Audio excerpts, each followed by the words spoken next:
The first Kirowan and Conrad story appeared in the April-May edition of Weird Tales in 1931, and Howard was paid a goodly sum, $60, or roughly $1,200 when adjusted for inflation. Children of the Night is a compelling yet unsettling short story that weaves itself into the broader tapestry of Lovecraft's mythos, a testament to Howard's admiration for the author and his evocative cosmic horror tales. The story explores themes of racial memory and reincarnation, concepts that Howard approaches with his characteristic visceral prose and vivid imagery, with his characters delving into discussions of ancient and forbidden lore. And a curious artifact, a primeval hammer that hints at a predestined ancestral link to ancient horrors, aligning with Howard's fascination with primal forces that lurk beneath the veneer of civilization. The story begins with 6 men in scholarly discussion in the study of occult adventurer John Conrad. In his company are the story's narrator, John O'Donnell, Professor John Kirowan, and 3 men whose first names are not given, but I presume they too are all named John: Clements, Taverell, and Kettrick. O'Donnell describes them all as being of British descent and having the appearance to match, all save Kettrick, who, despite possessing a documented Welsh lineage, appears to have slightly Mongolian-looking eyes and an odd lisp. It's impossible to ignore the racial undertones present throughout the narrative. Howard's portrayal, however, reflects the views of his era, and while this colors the story with a subtext that some might find uncomfortable, the mythic grandeur displaces any such misgivings. From a craft perspective, Children of the Night is a good, though somewhat abrupt example of Howard's storytelling. His prose is undeniably evocative, raw, visceral, and intensely atmospheric.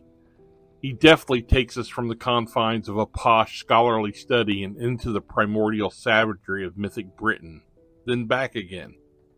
Howard is a master of conjuring a scene and planting the vivid imagery directly into your imagination. You see and feel everything.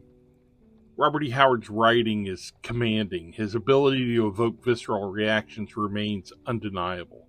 Still, as a complete piece, Children of the Night doesn't quite reach the heights of Howard's best work, but it lays the groundwork for stories yet to come. One of Howard's most reprinted stories, The Black Stone, originally appeared in the November edition of Weird Tales in 1931, and Howard earned $65 for the story, or roughly $1,300 when adjusted for inflation. Here's where things get a little dicey, and we enter into a time-honored debate over the identity of the Blackstone's narrator. As I have included it in my reading of the Kirowan and Conrad tales, I think you know where my allegiance lies. While the narrator is unnamed, coming on the heels of Children of the Night and considering the stories written in the period, I think there is little doubt that Professor John Kirowan is our man. I consider the Black Stone, without question, a part of the Kirowan and Conrad compendium. That said, if you disagree, it's your right to do so. But with me, Kirowan stands as the man who, after discovering an obscure reference in Vaughan nameless cults, travels to the village of Strgovacar in Hungary to examine this arcane obelisk, octagonal in shape, some 16 feet in height and about 1.5 feet thick. Here, Kirowan, realizing it is midsummer night, camps out at the stone and, falling asleep, dreams of pagan dancers, child sacrifices, and Clark Ashton Smith's toad god, Sothogua. But this was no dream, but the ghosts of the ancient past. This is Howard clearly aping Lovecraft's style, and even S.T. Joshi calls it the best mythos tale not written by Lovecraft himself. That said, it is also Howard to the core. His fiery prose is evident throughout as his distinctive narrative and descriptive talents are at the fore.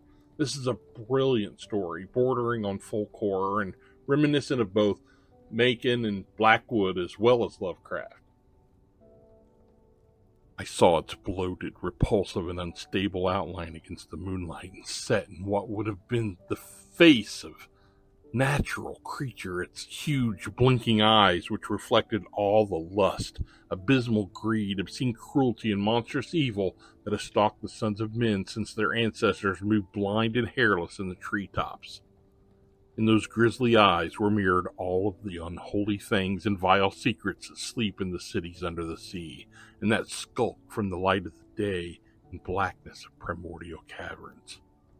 And so that ghastly thing that the unhallowed ritual of cruelty and sadism and blood had evoked from the silence of the hills leered and blinked down on its bestial worshippers, who groveled in abhorrent abasement before it. A fitting addition to Lovecraft's mythos, and a terrific occult detective yarn, different from Howard's usual man-of-action prose, but still vibrant and descriptive as one expects from a story from Howard's Underwood. In both The Children of the Night and The Black Stone, we see reference to Smith's Sothogua and, more importantly, Van Nutz's nameless cults.